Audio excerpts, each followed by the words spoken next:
Hi everyone and welcome back. This is Mindy Eggen. In today's video, we are introducing the new mini blending brushes from Tailored Expressions. These brushes are a great addition to your blending brush collection, and they help really fit into those small areas of your stencils. I have 3 different examples that I'm going to share with you today on how to use them, but first we will start off with the products that I'll be using. The stencils that I have here today, the first one here is the Dahlia Stencil with a lot of small areas. We also have a Rainbow Repeat, and then I'll also be using the new Mandala Stencil, another one with some great fine areas that's going to be perfect for these mini blending brushes. Some other products that I'll be including on my cards today, first is the Mini Strips Fun and Funny. I also have the mini strips die, and a lot of these mini strips I did off screen to save some time. I also have Simple Strips Crafty. Then I will be using the framed script Hello die. I have the sketchbook bouquet, and I apologize, this stamp set I don't believe at this time is available for individual purchase. It was in a kit, so definitely look through your collection on what you have that may work with this. I also have gold and white embossing powder, some foam sticky strips, my Scotch tape adhesive, and my trusty tweezers. I have some Embellie Gellie that I'll be using to put on my drip drops that I have in clear and iridescent. And I'll also be using my Barely Art precision glue and an anti-static powder tool. This is where I store all of my pre-done simple strips. This is the simple storage for simple strips. And then also, of course, I'll be using my mini blending brushes and the regular blending brushes. For inks, I have a VersaMark ink, mulled wine, raspberry sorbet, guava, pink champagne, Granny Smith, blue raspberry, blueberry, jelly donut. Then I also have some lollipop, candy corn, pineapple, and Cookie Monster. For paper, I have Oreo, sugar cube, and vellum. So here's a look at the box of mini blending brushes that you would receive. There are 6 of them in one package, and they are white bristles with white handles. That way you can pick and choose what colors you want to have mini blending brushes for. There are also stickers that are sold separately, so you can label which color is going to be for your brush. And inside of the package is some care instructions and how to use your blending brushes. On the back of the package, it shows you the size, so it's 1 inch by 5.5, and also how you can store them. So I'm going to start off by just popping these all out of the plastic carrier that the brushes come in, and then I'm going to put one of the labels on my brushes. Now I know I will most likely be using red at some point, so I'm taking the red Create sticker and just putting it in that little bed area. It's a little indented area on my brush. And here is a look at the size comparison from the mini blending brush to the regular size blending brushes. Now you could pick up just one package of the 6 brushes if you wanted to kind of customize your colors, or if you wanted a brush for every color, you would need 3 sets of the mini blending brushes. For my first card, I'm going to use this beautiful Mandala Stencil, which has a lot of small areas in it. So I am going to spray the back of it with some Pixie Spray, which is just a low tack adhesive. I'm putting a little bit of that Scotch tape on the back of sugar cube cardstock and placing that down onto my grid paper to hold that in place. And then once my back is tacky on the stencil, I'm going to place that over my sugar cube cardstock, which measures 4 1/4 by 5.5. Then I'm going to start with the Granny Smith ink, and I'm doing this just right in the center of my cardstock. I did line this one up perfectly centered, and I'm starting with the lightest color out of my grouping that I have for this particular stencil. Now you can see with the small head of the blending brush, you're going to really be able to kind of fine tune where you want your ink to go. So if you want a specific area colored in one color, you're going to be able to get into all those little nooks and crannies with these mini blending brushes.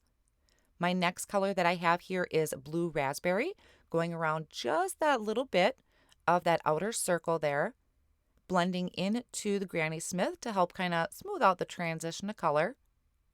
Now you can make these colored areas as big or as small as you wanted. So I'm going to go just a little ways out with that blue raspberry.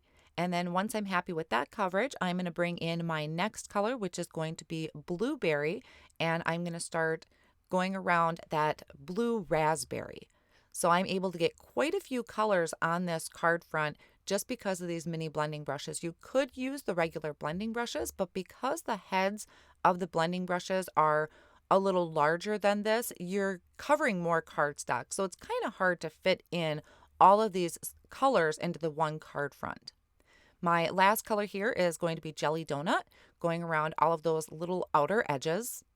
And whenever I'm ink blending, I usually start with kind of a lighter layer. That way you can always add more ink to it if you wanted to make it more intensified.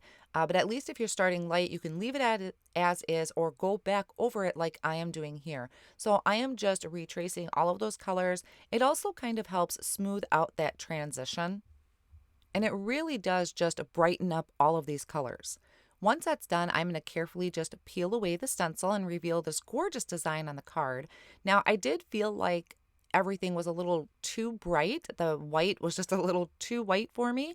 So what I decided to do on this is I'm going to take my regular blending brushes and go back over those areas with the same colors.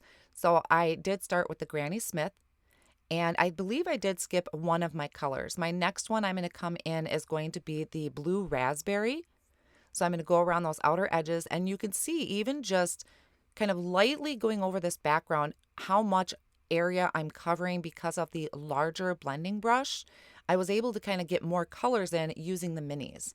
And then I did skip the blueberry and went straight to the Jelly Donut and just went around all of those edges. So that kind of helped tone down that brightness of the white, and I think it really helped kind of bring your attention to the design of the stencil. So I'm going to set this one off on the side, and I'm going to work with my next stencil. Most of the video is going to be me ink blending with the stencils, and I'll just briefly show you how I put the cards together at the end. This next stencil is the Rainbow Repeat, which is a lot of fun. So the first color I'm starting with is going to be Lollipop and then Candy Corn, and I'm going to go through the rainbow of colors. Now, what I find really great about these mini blending brushes is I am able to get all the colors of the rainbow on here, all the way through purple, which purple to me always seems to get lost because I either put too much of one color on and just run out of room. But with these mini blending brushes, I am able to really focus on a little strip of color and get all of those colors on there. And I could even repeat some of the colors if I really wanted to. So like I said, I have Lollipop there, Candy Corn, Pineapple, Granny Smith, Cookie Monster, and then I'm going to finish it off with the Jelly Donut. So really excited I was able to get all of these colors in here. Now in this particular one, I did go all the way back through the colors, and you'll see here in just a moment how going back over the colors again really brightened up this rainbow and really made it pop. So love, love, love this stencil. This turned out super cool. And so to release my cardstock from my grid mat, I just kind of twist it a little bit and pull up, and that will easily release that adhesive from the back of the paper. And I'm going to set this card off on the side and work on my third background. This one I got kind of a little creative. This one's using the Dahlia Stencil, and instead of centering it, I'm taking that center point of the stencil and I shifted it over to one side of the card front. And this one I'm kind of doing some spot ink blending. I'm starting with pink champagne, just a light pink, and then I will come in with guava ink, and I'm going to once again just pick random spots throughout the stencil to add that guava ink. This would really be great. The mini ink blending brushes would be really great for a galaxy background. If you want to kind of add spotting of colors here and there, I think this would be really, really great. Then after I have some guava down, I'm going to bring in raspberry sorbet to kind of help the transition from that light pink all the way up to a dark pink. Once again, just kind of filling in the white areas that I have left so far. And then once all of those white areas are filled in, I'm going to bring it in with a mulled wine ink. So this is going to be a super dark ink, and I'm just going to go over some of the areas kind of on the side of these petal shaped areas of the stencil.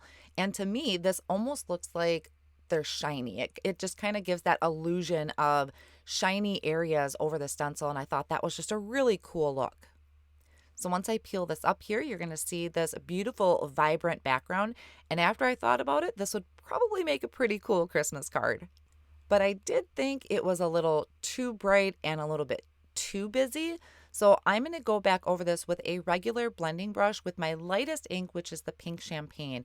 And I am just doing this really, really light-handed. I didn't want to lose that kind of shiny feel that I had going on some of those petal areas. So just a really, really light hand, kind of tone that down. Now I'm going to just quickly start working on putting these cards together, starting with the rainbow repeat stencil design that I had done. I trimmed that down to 3 3/4 by 5 inches. I layered it on top of 3 pieces of white cardstock measuring that same size just to give it some dimension, and then adding it to a sugar cube base that is cut to 4 1/4 by 5 1/2, and I can just add that trimmed panel right to the center. Now I have the framed scripty hello die that I die cut from Oreo cardstock, and I'm using the Barely Art Precision Glue to add little dabs of glue to the back of that, and I'm going to attach this to Vellum. I really, really love that Barely Art glue because that precision tip is phenomenal.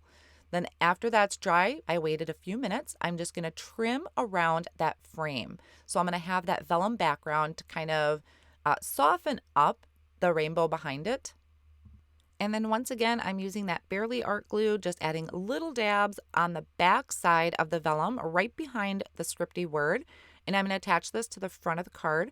I'm also going to add a small Simple Strips sentiment. I believe this is coming from the Crafty Simple Strips that I already did off screen. I just lined it with some foam strips, and I'm going to add this simple strip right under my hello. So hello, sending smiles and sparkle, and I thought that was super cute. I'm going to finish it off by adding a few drip drops using the Embellie Gellie tool and the Barely Art Precision Glue. So that will finish off this first card, which I think might be my favorite. I don't know if it's because of the rainbow or the hello, but I think this one might be my favorite out of all of them. The next card is the background I did with the Dahlia Stencil. I had once again trimmed that panel down, layered it onto a sugar cube cardstock base, and I have the sketchbook bouquet heat embossed in gold on vellum and then die cut out.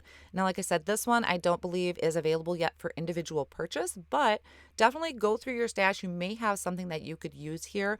I mainly wanted to soften up that background a little bit. I kind of wanted to not have it be so busy. And then I'm finishing it with a sentiment off of the Fun and Funny mini strips. Now, if I were to do this again, I probably would have die cut that bouquet a couple more times from vellum and layered it together because I can still see the background quite a bit, which I think is a little bit distracting. I still love it, but if I were to do it again, I would layer that vellum together. Now, my last one here, which is using the Mandala Stencil, I had a lot of fun with. So I, once again, had trimmed that down to 3 3/4 by 5 inches and layered it on top of sugar cube cardstock. I added a sentiment off of the Simple Strips Crafty and heat embossed that sentiment in white onto Oreo cardstock. And now I am just taking some of the drip drops and adding them to those circle areas from the stencil.